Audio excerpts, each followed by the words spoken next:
Freestyler, rock the microphone, straight from the top of my dome.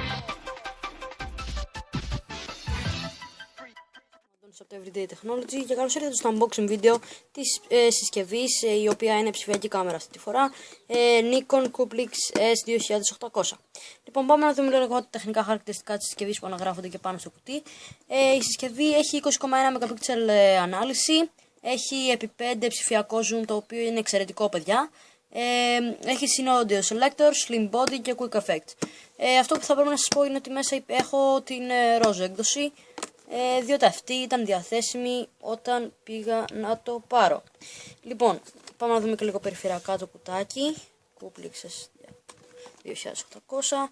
Εδώ πέρα Windows 8 compatible, δεν ξέρω τι λέει εκεί πέρα. Mac, USB, SXC. Αυτό είναι το κουτί. Πάμε να το ανοίξουμε. Παιδιά, εγώ το έχω ανοίξει ήδη, παιδιά.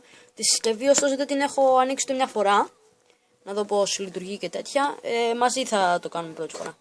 Λοιπόν, ανοίγοντας το κουτάκι, μπροστά μας βλέπουμε, το κάνω λίγο αυτό, ok, το DVD, CD είναι αυτό τώρα, για την εγκατάσταση στον υπολογιστή σας.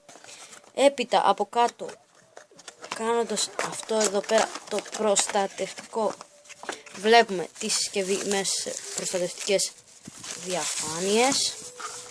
Την ανοίξουμε.